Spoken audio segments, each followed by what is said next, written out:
Once again, this is Major Wilwarn and Leah V. Aligata, Officer 17026, member of Core Professors for Foundations of Curriculum. So for this discussion, we'll be learning about the different foundations of curriculum, and we will be explaining the influences of these various foundations in the process of curriculum development.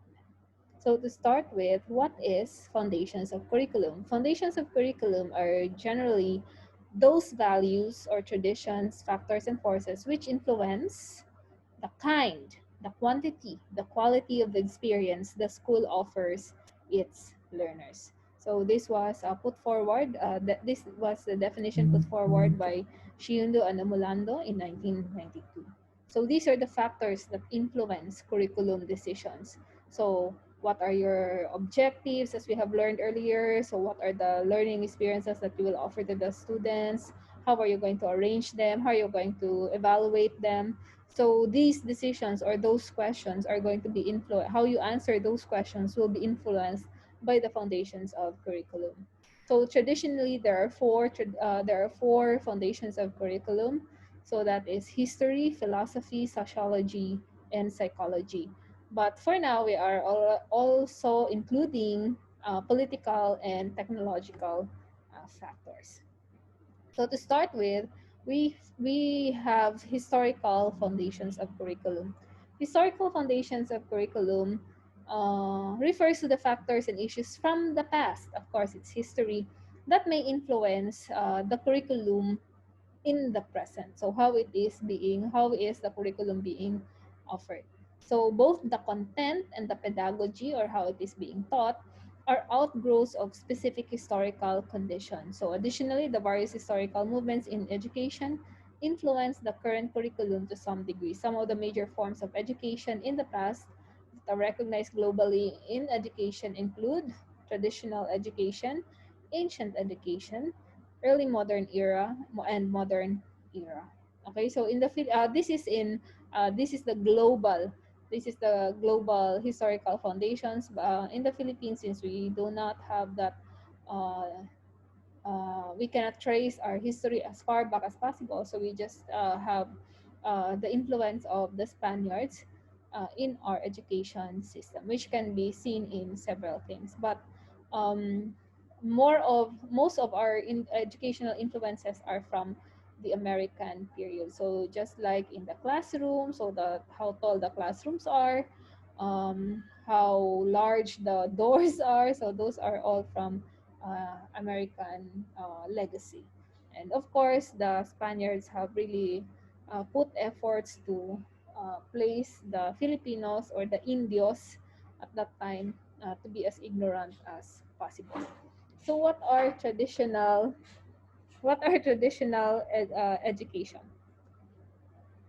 Traditional education, it was aimed at learning the ways of the parents. It was and it is still is in some communities very conservative form of education and emphasizes on maintaining the status quo in society. So the culture, traditions, and practices of people are passed on from one generation to the next. So these do not change much over the years. So how things are being done, how food is being eaten, how things are being uh, how what are being expected of you. So those are all decisions from the past that are passed on from our ancestors to the current uh, people. Ancient era or ancient education pertains to the Greek, the Roman, the Hebrew, and Christian period. So the Greek education, which has influenced the current world systems of education, is credited to the work of Socrates and other Greek scholars such as Aristotle. So the main aim of Greek education was good citizenship. Okay, good citizenship of the entire population who would support and defend the state and its laws. The development of rational mind and also of creativity. So that's Greek education for you. Roman education, on the other hand, emphasized equipping the citizenry with knowledge and skills to defend the state, to respect tradition, and it highlighted the value of practical skills among others. So progressivism, on the other hand, Christian education focused on moral educations and character building. So that's Christian education. And progressivism, on the other hand, so this is the last part in as an example of modern era, okay, emphasizes the child as the center of the curriculum. So this necessitates a flexible, broad curriculum and emphasizes practical skills. So, as a discussion point, you can ask or you can answer this question or discuss this with a classmate. What are the recent historical events that influences education? So it's not that history, but it is modern and it is contemporary activities that may influence education. So you can discuss this with your classmate or seatmate.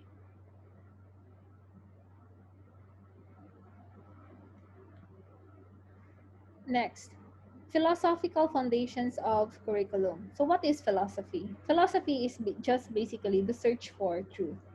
Okay, it is the pursuit of wisdom or knowledge, okay, especially ultimate reality as defined in Oxford Dictionary. And Locke defines it as a process of liberation from ignorance and prejudice.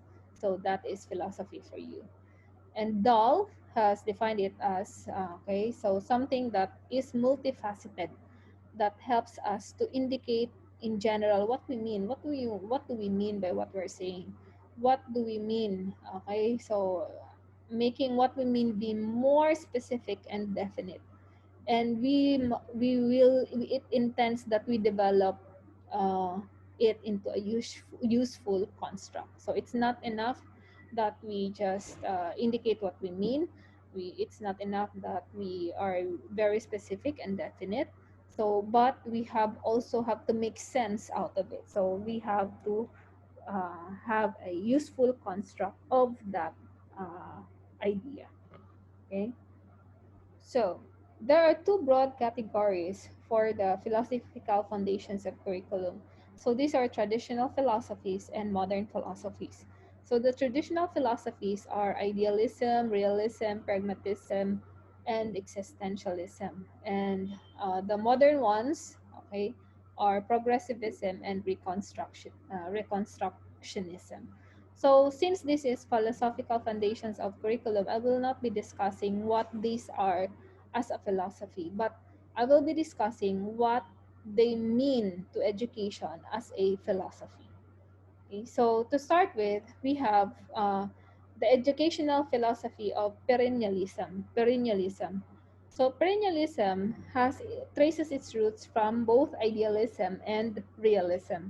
So the perennialists believe that the cement of education is the most common nature of man. And with that focus, education should be the same for everyone. So that is perennialism. Education must therefore pursue perennial truths. These truths are absolute and universal.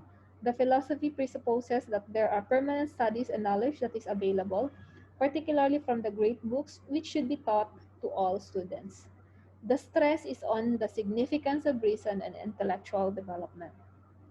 Curriculum, therefore, is expected to contain what? Important subjects taught in their customary separate form. So, example, history is history, and geography is geography, and civics is civics, rather than combining all of them and just lump them into social studies. So, that is perennialism for you. So, okay, it is by itself, okay, not lumped together. So, other subjects like this are literature, philosophy, and theology for their ability to sharpen the mind. Okay, so these are what we call the classical subjects. Okay, the next educational philosophy is essentialism. Essentialism is also has the same philosophical roots with perennialism. So its aim is to develop intellectual powers also, as well as educating competent persons. So schools should therefore not be sidetracked into catering to the personal problems and social needs of students. So cultural heritage should be considered for curriculum making. Essential skills, especially reading, writing, and arithmetic, which we know as the three R's. Okay, and academic subjects such as English, science, and mathematics should be given priority in the education process, with emphasis on the mastery of concepts and principles of subject matter. So that is essentialism. So what is essential? Okay, what is important? So that is for essentialism. The next educational philosophy is for progressivism. Progressivism is one of the educational philosophies that originated in pragmatism. So scholars in this area are John Dewey, Montessori, Cornelius, and Rousseau. Their studies were geared towards identifying the most appropriate type and nature of curriculum for learners. So progressive education seeks to promote democratic schooling as well as social living. So the other major emphasis is on a child-centered curriculum. So the curriculum therefore is based on the interests of the learner, his or her needs, abilities, and aspirations among other characteristics. Now, there are five approaches to the learning or teaching learning process in a progressive education.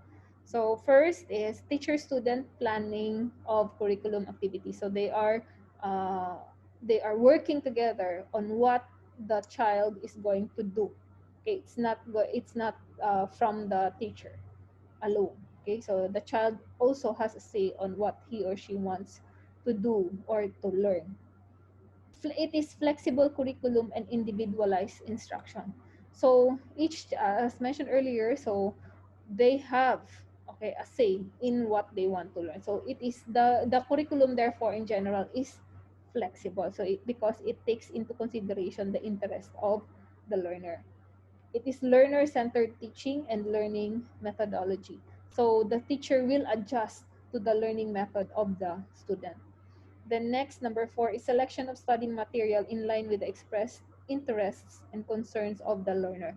So we cannot impose upon the learner that this is the textbook that we want to use, this is the material that you're going to use. No, in progressive education, that is not the way it works. And then fifth, non-formal curriculum activities and physical training in areas like games, related hobbies, and other co-curricular areas are also being done. So for progressive education. The aim, all of this, okay, aims to provide a learning atmosphere that allows children maximum self-direction, okay, and to reduce domination in the teaching learning process. So it is a two-way street, the teaching learning process. Okay, and finally, the educational philosophy of reconstructionism, so which also stemmed from pragmatism. So it holds on to an anthropomorph anthropomo- anthropomorphological and sociological philosophy that would put schools in the forefront of remaking society. So it evolved from critical perspective of the work of the progressivists who put too much emphasis on the needs of the child. So for the progressive, it's always just the child. But for the reconstructionist, it also considers not only the child or the person or the learner, but also the society. So the aim of reconstructionist education is to improve and reconstruct society as need be, as well as education for change and social reform. Thus, the study of the contemporary social problems become the centerpiece of curriculum content. So the critical social problems might be national or global, including such issues as oppression, poverty, hunger, racial or ethnic strife, war, health issues such as AIDS and HIV. The Reconstructionists believe that resources are available to solve these problems, and the education profession could be the catalyst to prepare and organize future generation to make this possible. So they, however, try to avoid indoctrinating children. Rather, they seek to lead them in rational discussion and in critical analysis of issues.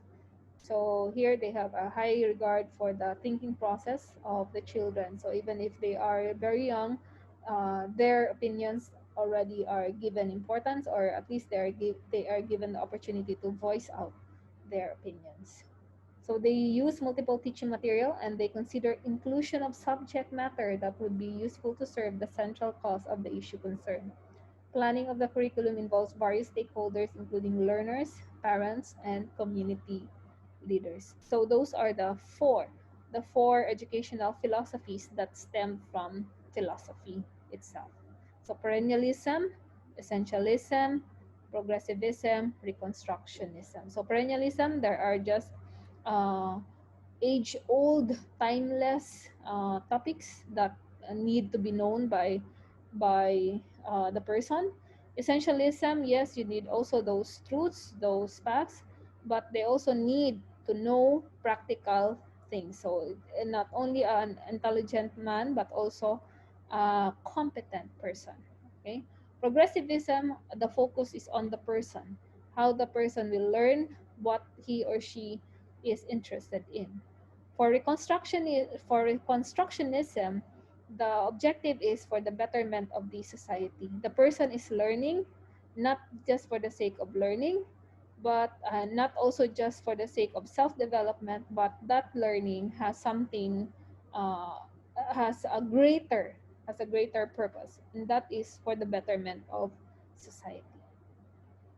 So as a discussion checkpoint, I'd like you to discuss with your seatmate what philosophy do you consider to have influenced your collegiate education?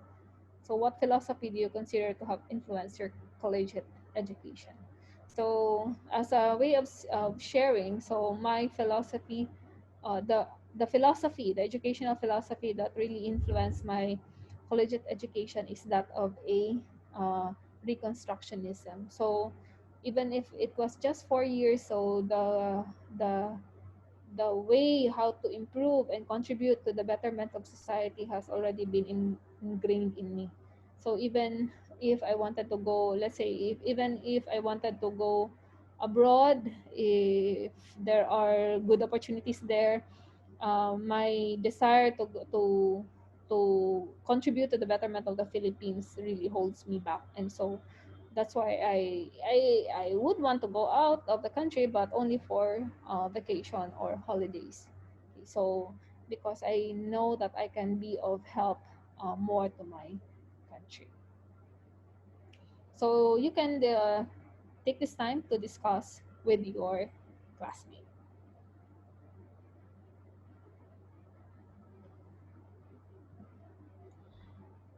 Now to continue, philosophical foundations of curriculum. So there are theories of subject matter.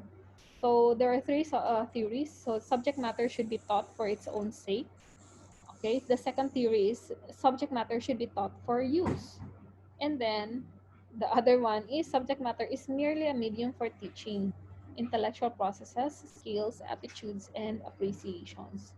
So let us discuss each of these theories of subject matter. So subject matter should be taught for its own sake. Okay, so it's for its own sake. So you need to know something just for the sake of knowing it. So because why? Everything has intrinsic value. Some subjects are more valuable than others, not because they are more useful, but because they have greater intrinsic value. So it doesn't matter if a student ever makes use of a subject. So the task for the curriculum, therefore, the curriculum developer is to identify those subjects deemed to have more value. So in this case, you are already judging which among all the topics in the world it has the greatest value. Now I have places at the bank, and I hope you have already guessed it that this theory is the theory of subject matter should be taught for its own sake is the view of that of a perennialist. The view of that of a perennialist. Now next, theories of subject matter. Subject matter should be taught for use. Okay, so the value of the subject depends upon the use that it is made of it, the use that is made out of it. So this is derived from the philosophical belief that value is an operational instrument. So therefore, if you are the curriculum developer, your priority should be what? Those studies that are useful to the learner. Okay, so they need to know that because they will be able to use it. So in this sense, we say that the subject is essential. essential. The subject is essential. So if we look at it that way, that perspective is the perspective or the view of a is of an essentialist. And then third theory of subject matter is that subject matter is only a medium for its own for the teaching of intellectual processes, skills, attitudes, ideals, and appreciations. Okay, so you just use it as a springboard for discussion. So why? Because there is a changing world of changing values. So what is important, what is valuable, what is in last during the last 50 years may not be valuable already or useful at the moment. So that's why in this theory you just need to know what is the most functional. So it is not the subject matter but the process of education that matters. So it's not really what you learn but how you learn it, the process of learning. So the subject matter is only a medium by which to teach the students the skills they need to become independent individuals. And so this is the view of a reconstruct reconstructionist. Okay? Reconstructionist because lumagpas ka, okay? You went beyond yourself. Okay? So uh, if you went beyond yourself, you are reconstructionist. Pero if you just develop yourself for the sake of achieving your best version of yourself, then that is a progressivist. Okay, so for this theory of subject matter, so it is the third one is supportive or the view of a reconstructionist, I should say. Now, the next foundation is that of sociological. Sociological. So here we say that the society influences curriculum. Society influences the curriculum. Why? Of course, you go to school because what? You are preparing yourself for a job. You need to be a productive citizen, so you're going to go back to the society. So because of that, society influences whatever it is that you need to learn in school. So, therefore, it is a determinant in the curriculum making.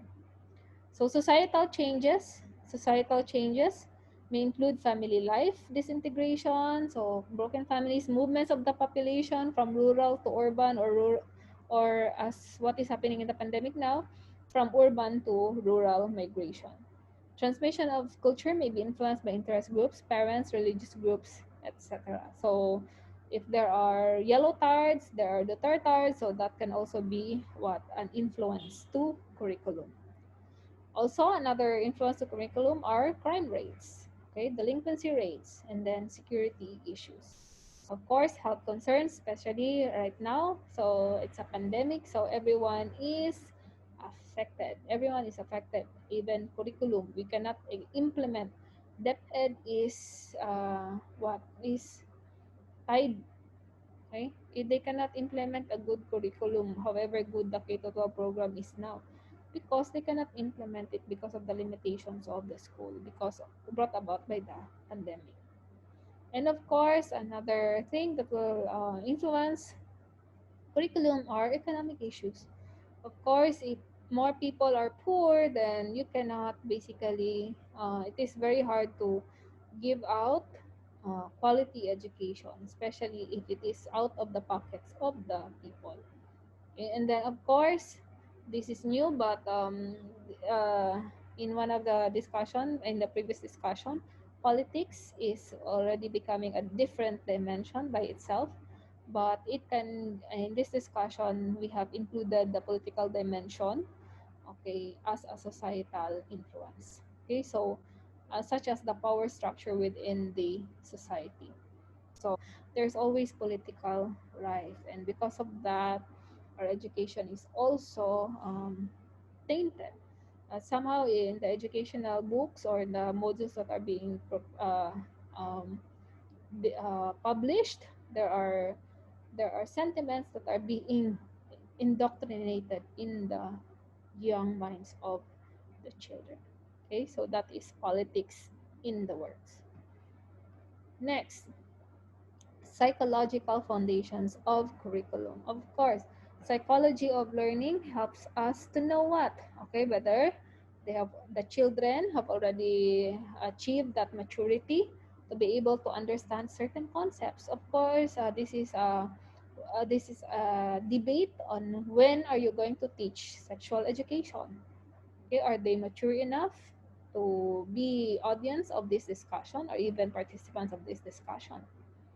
The methodology that you will be using is of course different if you are teaching students and if you are teaching adults. So definitely if this is going to be taught, if this subject is being taught to the students that are very young, then it will take a very different approach. Yes. The use of psychology of learning in selecting objectives. So how do we use psychology in stating our objectives? Earlier we have ended with the writing of the aims, the goals, and the objectives of the curriculum. So when writing the objectives, psychology helps us to identify goals that are feasible from those that will likely take a very long time or even impossible.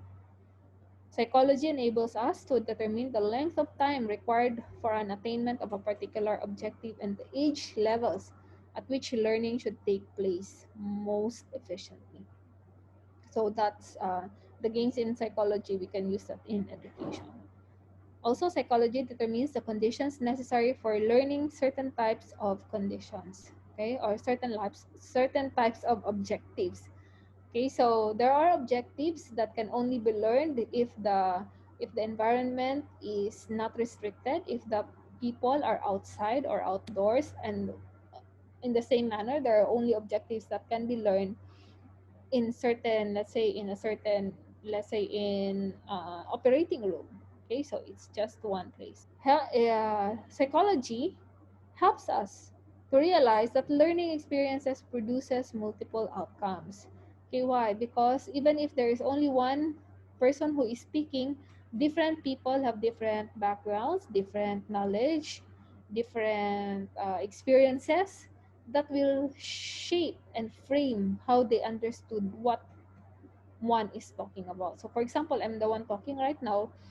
Those these your classmates will have a bit different understanding of what I am saying as you are. Okay, so there is a certain difference. Okay, psychology also, okay, shows us that consistent, integrated, and coherent learning reinforce each other. Okay, so reinforce each other. So this is the carrot and stick principle. So if you want some attitude to be done consistently, then you have to give out carrots. Okay, so that is what psychology has achieved for us. Now, for psychology, there are two theories. So the cognitive theories and the humanist theories. So the cognitive theories recognize that most of the learning in schools concentrates on the cognitive or the intellectual dimension of learning. So this was spearheaded or yes, pioneered by John Piaget. Okay, so who is a Swiss psychologist. Okay, so he has observed the development of his children and has identified that cognitive growth and development occurs in progressive stages, and they are doing so in a fixed sequence and hierarchy of steps.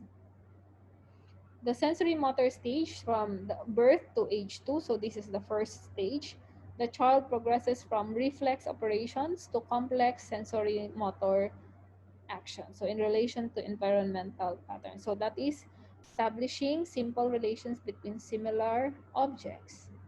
Okay, so that's for children to learn. Okay, next is pre-operational stage. Okay, so here, how does children learn? For them, objects and events begin to take on symbolic meaning, meaning a chair is for sitting. Okay, bananas are fruits. Okay, so those are examples of pre-operational stage learning. Now, for the next stage, okay, the child organizes data into logical relationships and begins manipulating data in problem-solving situations. So learning occurs only if concrete objects are available. Okay, so they need to touch it. But if nawala na yung object, then if they can remember it, then they will still learn. However, if they have not learned or their memory has not ingrained that object yet, well, they will not be learning anything. Okay, so it will take some time more. Okay, but if it is a concrete object, then learning is faster. Now, formal operation stage. Okay, characterized by formal and abstract operations. So these include analysis of ideas, logical thinking about abstract ideas. So these are for the teenagers. Now, hereditary and environmental factors may speed up or slow down, okay, these stages, but according to John J, uh, these are these will occur in sequence pa rin.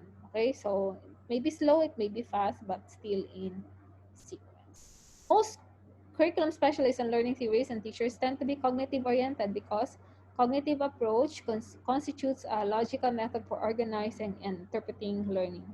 The approach is rooted in the tradition of subject matter. And educators have been trained. Okay, so majority, the rule of majority. So most of us are all trained in cognitive approaches and better understand them globally. So therefore, because of that is the majority, then learning in the school occurs in the cognitive or using the cognitive theories of learning. Okay, so there we have it. And then, but I hope that it is not at the expense of other aspects of learning, which are affective and psychomotor. Now, the next theory is that of humanistic psychology or humanism. So, this theory of psychological theory is about human beings, okay? Wherein the human being is given importance above anything else in the universe. So, it centers on that person, on that human being, and helping that person achieve his or her best. So, this is has given rise to a focus on affective education. So more on EQ, okay, socialization, education about feelings, attitudes, and self-esteem. And then there is values for education. So we just don't learn everything that is in the intellect alone, but also we have to embrace certain values that we hold or should hold dear.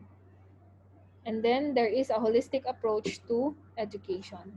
And then there are top priorities being chosen for students. So here we have uh, the learner should have an awareness for self. Okay, so it is your choice. It is your choice to get to know yourself better and to take responsibility for it. So the concept we hold ourselves, okay, so who we are and what we do with it. Okay, so that is humanistic psychology. So the extent to which we learn. So according to humanistic psychology, the greater or the better your self-concept is, the better your cognitive performance. So it follows. So first, you need to be more aware of yourself. So several scholars are associated with humanistic psychology, and these are Maslow, okay, and Carl Rogers. Okay, so yeah. Okay, so we have discussed again four foundations of curriculum. We have history, sociology, okay, psychology, and uh, history, okay, and history. And all of these, including also technological advances and changes, and even also politics, all of these influence, okay, the decisions that we do, or the answers that we ask for the questions such as, okay, what are the educational goals that the school will need to or seek to achieve? How are we going, what educational experiences are we going to offer to the children? How are we going to organize this educational experience? So yes, and even how we evaluate, all of these questions or these elements of education are being influenced by these foundations of curriculum. Okay, so they are all under the influence of these various foundations of curriculum. And so with that, thank you very much. And once again, I hope you learned something in this short discussion.